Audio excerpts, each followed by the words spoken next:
For more than a decade, the BGK family has been a champion of dreams. It's the dreams of those who work for a better tomorrow that drive us to reach our greatest potential. We are here to support our kingdom partners, their families, their ministries, and our communities.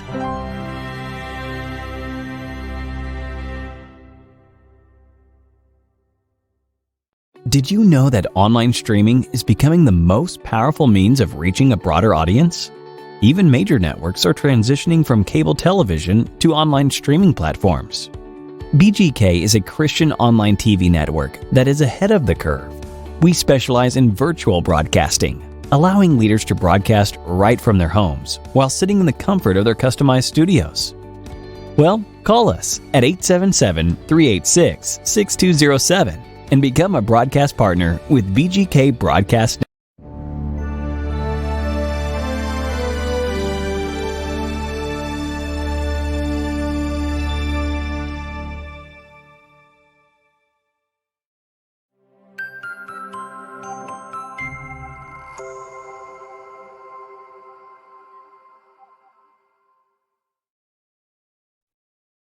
Hi, everybody. Welcome to G's Inspirational Corner, where we are inspiring you to live your best life.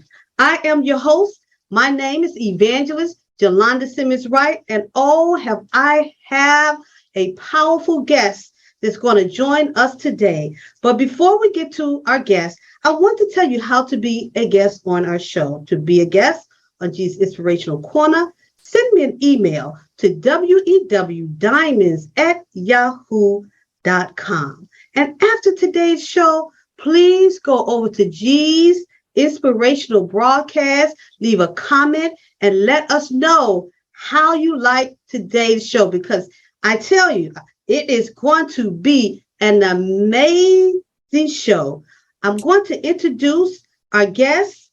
Her name is Annette Harris, and she is the CEO of Get Caught in the Net, Inc., a radio show host, Mind, Body, and Soul with Annette. She has a podcast. She's a podcast host, Mind Mending in the Net, and an author of her newly released book, Surviving a Silenced Heartbeat.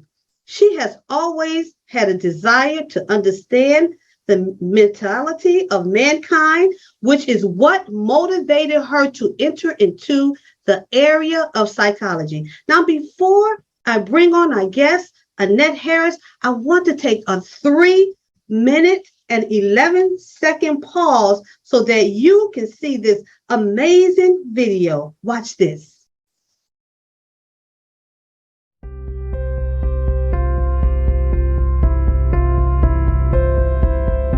Surviving a Silenced Heartbeat. Who am I? I am me. I am a proud African-American woman who is an entrepreneur. I am a broadcast host and also a podcast host. And I am a positive mental health ambassador. And now, a first-time author. Childhood grief and bereavement was the main inspiration for this book. We all go through death differently. We experience death differently. But unfortunately, our children are kind of lost in the shuffle when they are dealing with death. And I want to make sure that they are receiving the help that they need to get through that rough time. I really wanted to share my own personal journey in order to help them. Who was Daryl? Daryl was my brother. He was a son. He was a nephew, a very good friend, a cousin, one who had a huge heart for people, and one who was just self-determined. He was an entrepreneur. He was a broadcaster. He was the short man with the big voice, and he wanted to make a positive change and difference in this world. My brother was one of a kind, and I always imagined how successful he would be if he were still living today.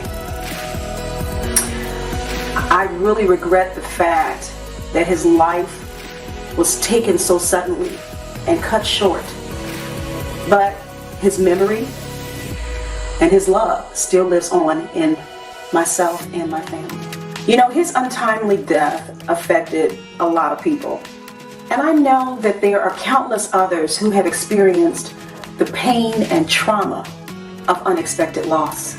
That's why my main goal is to encourage others on how to deal with grief and bereavement, no matter how long it's been. It's important to realize that there is no time constraint on grief. No matter what stage you are in life, if you have dealt with grief, I want you to know that you are not alone. 2022 is my year of healing, and I know that it could be the start of your healing.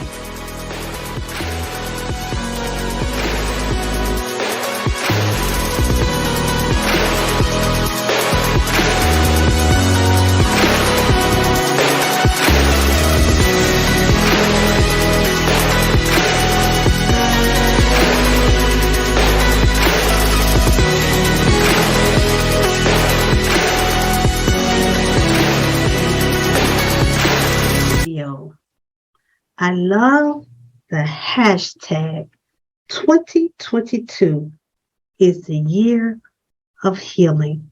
Let's welcome Annette Harris. Welcome to G's Inspirational Corner. Thank you so much. I am so excited. I'm trying to contain my excitement, but I am really grateful to be here with you on today. I tell you, listen, I read your book and I was able to get so much out of it. Not only that, you know, we have some personal ties. My cousin, known as Ernestine Adams, I call her Sweetie, was married to your uncle. And so when I read this book, I'm going to tell you, I had to really get myself together because I know your family and I know this story that you're going to tell us about in just a few seconds. But before we do that, I know I introduced you and I gave your bio, but I want to give you a chance to introduce yourself and cover some things that I did not cover when I introduced you. Okay, well, great. I mean, you did a wonderful job. Thank you.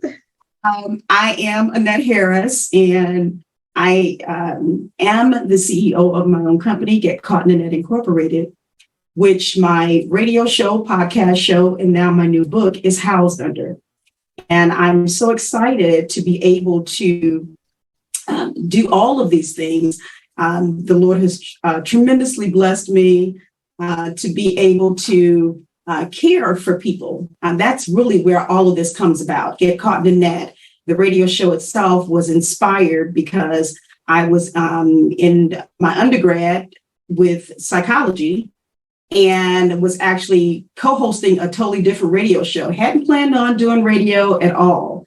But then I really saw the need for individuals to be able to express themselves about things, different situations that they're going through. Sometimes we feel that we're going through things alone, or we're the only one that's dealing with something.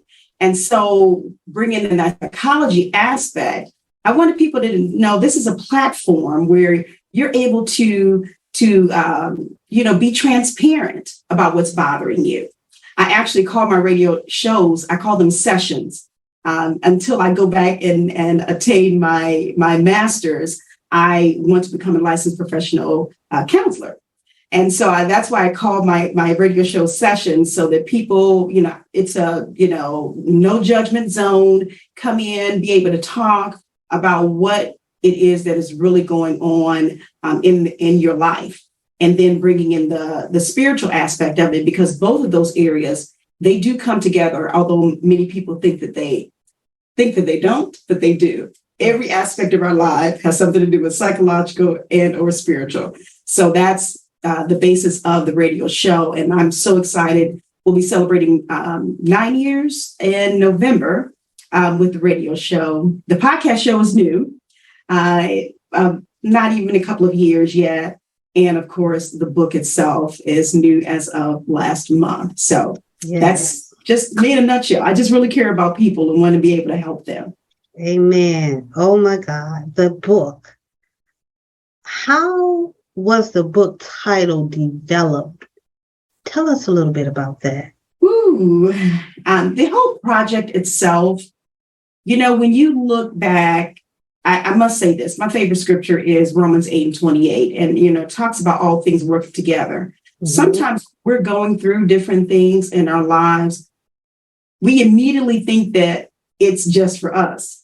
It's not just for us. God has a big picture, and the things that you go through, Evangelist Jolanda, the things that other individuals go through is not just for them. Yes. It's for someone else. So when we started out the year, the Lord had given me the hashtag 2022 is the year of healing. And about a month after, he said, you need to write. And I said, write what? What do you mean? You see, write a book. And I'm like, okay, well, what am I doing? Write about what? And the Lord had everything coming together. All things work together. I was in prayer one morning. Once I finished my morning devotion, I went online and I saw this advertisement for a writing workshop.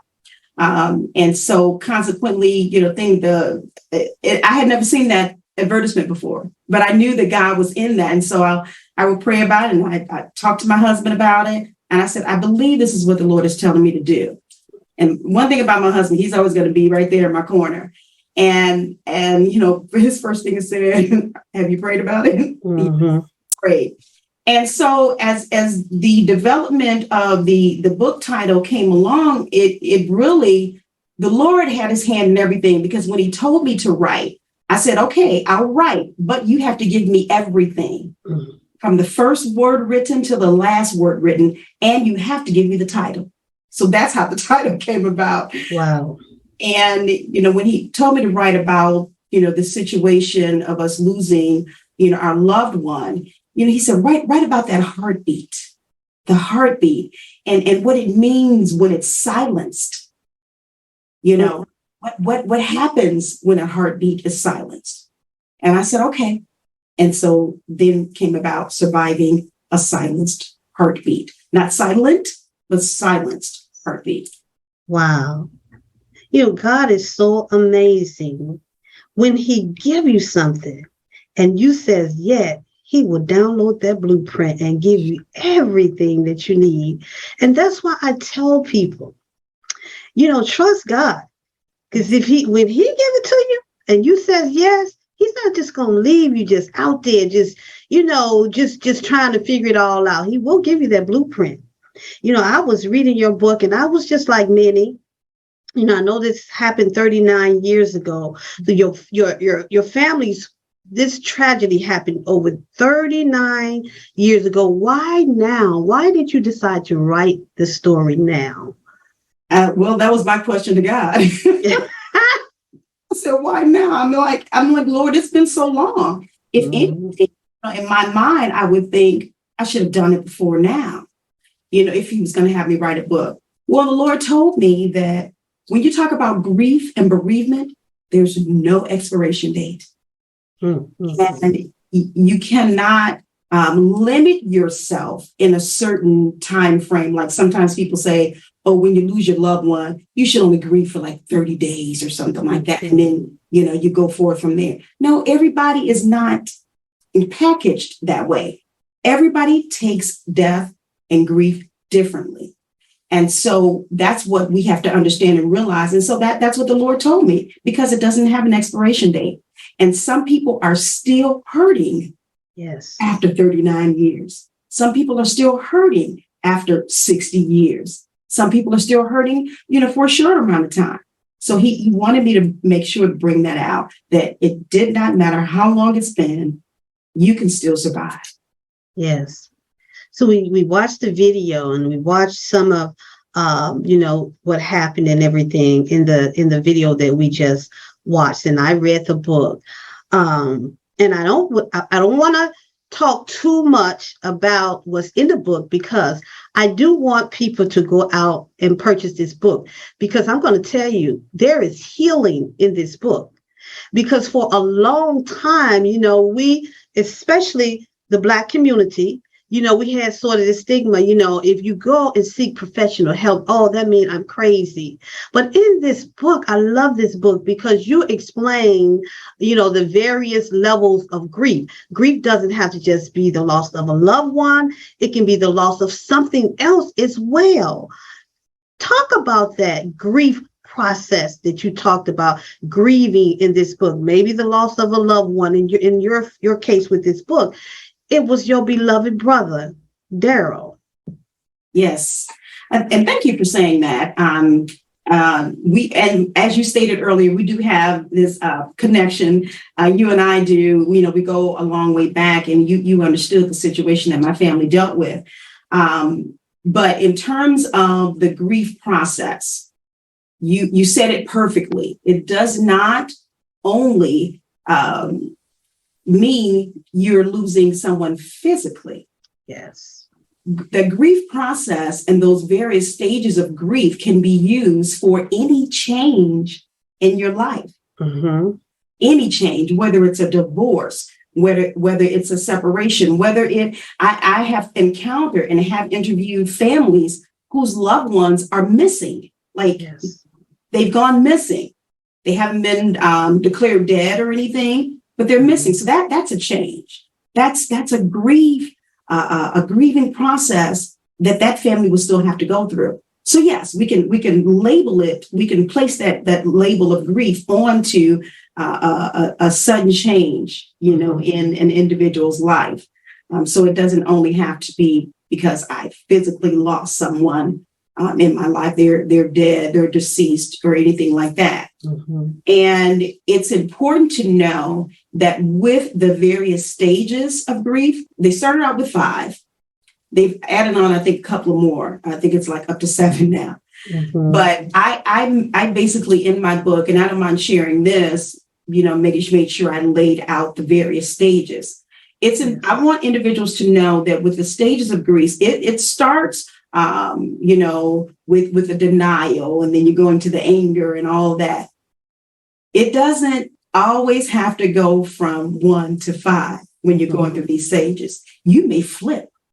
You may start at stage 5 and then go to stage 1, or you may jump around. So I don't want people to get hung up on, the numbered stages, Mm-hmm. because you may go through any of them at any time. And don't be surprised if maybe you have been in the denial stage, you maybe go to a different stage and you come back to a denial stage. That's possible as well. So I don't want individuals to get hung up on, again, the numbered stage. Just know that, it's a process. Grief is a process that you have to go through. But again, you can make it. You can survive. Yes. Yes. Your book is so well written, I must say. I love the way in the beginning you pull us into your family setting.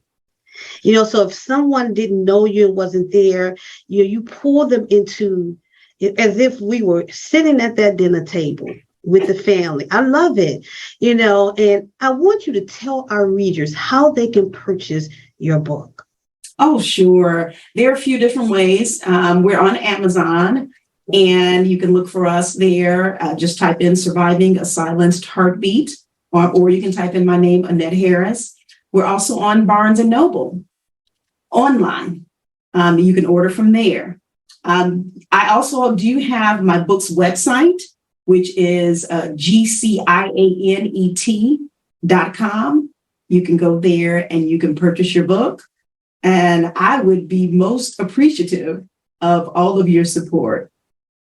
Amen. It's a good book. I read it. It is a good read. It is, you can find a place of healing. You probably can find some pieces of your life in this book. I was reading, and I'm going to read this if you don't mind. It says, I did not understand at the time that sometimes two people cannot continue to be together because of their differences, and that does not make them a failure. At that point, the heartbeat of our family just took on a different rhythm. Yes. Oh my God. Talk to me about that. Oh, now see that brings in that aspect. Remember, I just stated about divorce, a part of grief. You can grieve over divorce. And my parents, and I don't mind sharing this, ended up getting a divorce when I was maybe like 5 or 6 years old or something like that. And at that time, being young, my young mind couldn't grasp that. But one thing I appreciated, my mother had custody of the children, but she did not poison our minds against our dad. And whatever happened between them was them. They didn't bring their kids into it. You know what I mean? And so, during that time, being young, at that time in the 70s, your parents having a divorce, going through a divorce, that wasn't very common. Right. So it really, there was a stigma there. And I felt ashamed because my parents had divorced. You look around, I have my friends here, their mom and dad still in the home. And I'm like, oh man, how come we can't have that, or what have you? But I had to realize, just like the last part of that phrase says, that our family just took on a different rhythm. Yes. A different rhythm. It did not mean that we were not family still. Mm-hmm. It did not mean that my dad would not be in our lives, because he was definitely in our lives. He would come and take us and on his, court-appointed weekends. And so we still had, family. And to me, that was all that mattered. I just had to understand later that I didn't have to be ashamed of the divorce. Yes. And you just helped millions and millions of people just by that, because in this day and time, especially during COVID, people were dying in massive numbers, and people didn't know how to deal with that. But the rhythm changed. I love that. When I read that, I was just like, oh my God. Yeah. So I know that this was orchestrated by God, because it is so powerful. I was just reading a lot. I don't want to, I kept thinking, how am I going to talk about this book without telling so much, because I got so excited, and there's so much in here that I really would like to talk about, but I want people to go out and buy the book. So I don't want to give too much of it, but like I said, you pulled us in. It's almost like you pulled us into your world and what was going on at that time. Now, I was reading about this burgundy and cream Pontiac Bonneville that I think picked my sister and I up for church on Sundays. Is that Elder Adams' car? Yes. His car. You knew exactly what that was. That was his car. So he was the uncle that I was referencing in the book. And just so your listeners will know, the reason why we say it like that is because I chose, as I was writing this book, not to add like the names. Yes. I chose not to do that. But those who knew us growing up, you would probably figure out exactly who it was, just like you did. Mm-hmm. But I chose not to do that because I wanted to respect, individuals, their privacy. Some individuals have passed on. Yes. And so I want to kind of bring up anything, for anybody else. Yes. So yes, but exactly that was the car. Oh my God, that was the car to pick my sister and I up for church every Sunday. So I was like, oh my goodness. Now, let me just pause a minute and let our guests know, to be a guest on G's Inspirational Corner, all you have to do is send me an email at wewdiamonds yahoo.com. Now, we're talking with Annette Harris, and we're talking about her newly released book. She's a new author. I'm so proud of her. So, Annette, please tell us the title of your book and where our audience can purchase your book. Sure. The title of it is Surviving a Silenced Heartbeat, and it can be found on Amazon and Barnes & Noble, and also on my book's website, gcianet.com. Good. Go out and buy this book. I'm telling you, it is a good book. This is what it looks like. I actually purchased the Kindle. I downloaded the Kindle, and I have the book. Yes. Let me see. Here it is, right here. A wonderful book. It is a good read, and maybe, someone that that can enjoy reading this book. It's a book about mental health as well. It's a book about surviving. Please get this book. Go out and get this book. The holidays are coming up. Maybe you can give it to someone as a gift. Purchase two. Keep one for yourself, and maybe you can give one to someone as a gift. So let's continue our conversation about your book. Tell us what you want our audience to come away with after reading this book. After reading this book, I really wanted, if I can say this first, when I first started writing the book, I was thinking that I really wanted to focus more on a younger audience. Okay. Only because when the tragedy happened in my family, I was only 15 years old, so I was a child. Mm-hmm. And I literally wrote the book from my 15-year-old eyes. Oh. So that was the audience that I was really focusing on at first, but then it kind of expanded because I realized that others needed this as well. And so I want the individuals, everyone, to take away the fact that, again, it does not matter how long you have been grieving. Everybody takes death differently. Everybody takes loss differently. Yes. And with that in mind, it's okay for, you to even go through the grieving process. Mm-hmm. You mentioned earlier about the African-American community. We don't migrate to therapists and counselors, too well. Although I will interject this and say the tide is kind of flipping a little bit. Yes, it is. And more Blacks, you can see in the entertainment industry, sports industry, they're acknowledging, yes, I have a therapist. I go, I have time to sit down and sort through my thoughts. Mm-hmm. A lot of times that's really all what some individuals need. They need somebody to listen to them to be able to sort through what it is they're going through. So I want them to be able to take away the fact that it's okay if you need to seek a therapist. Yes. And can I add here, and I know this is probably a little bit of my book, but I don't mind sharing. While writing this book, I had to seek out a therapist. That's okay. I had to seek out a Christian therapist to enable me to continue with my writing because I literally had to relive everything as I was writing. Wow. And I had my breakdown days. I'm not ashamed to say that. I would sometimes be writing and I had my breakdown days. It was my husband that brought it to my attention. Dear, do you think you need to get a therapist? Wow. And I said, well, maybe after the book is done, I'll get a therapist. Mm-hmm. That weighed on me so much what he said. I literally the next day picked up the phone because I have therapists really on speed dial who come to my shows and individuals that I can refer them to. Wow. I called one. And so I had a therapist to help me to get through writing this book. Wow. And, in terms of being able to have those sessions. Yes. I want people to understand it's okay to be able to, and especially Christians. Yes. Get Christian counseling. I really do.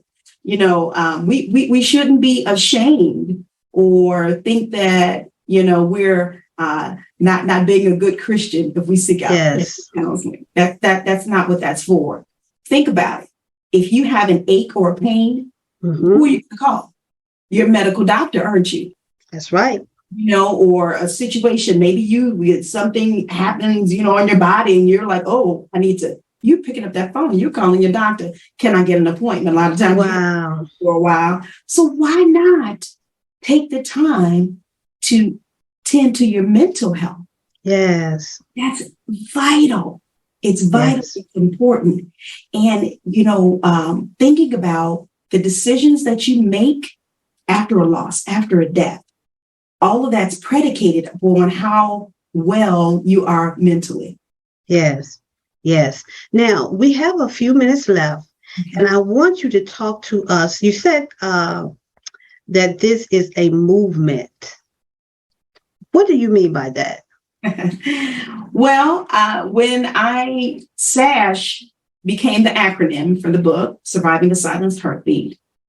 And one day, after posting that the book was available, one of my very good friends, she's actually an LPC, licensed professional counselor, and she's in Missouri. She inboxed me and she said, I cannot wait to get your book. I love the title and I love the acronym. She said, but it's not just a book. This is a movement. Wow. That came from Dr. Joyce Graham. I must give her, credit. And I've been doing that.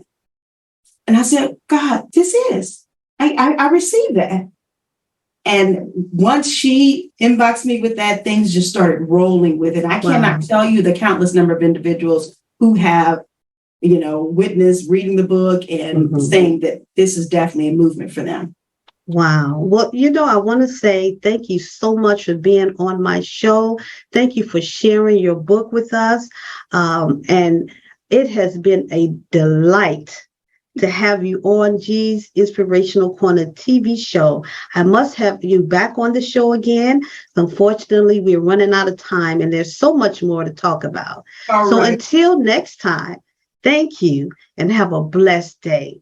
Thank you. You're welcome. And for our listeners, please go over to G's Inspirational Corner broadcast and make a comment. Say something to this amazing author, Annette Harris, and let us know what you think about today's show. If you have questions about how to purchase her book, all of that information is showing for you. Until next time, be blessed. I am your host, Evangelist Yolanda Simmons-Wright. Have a good day.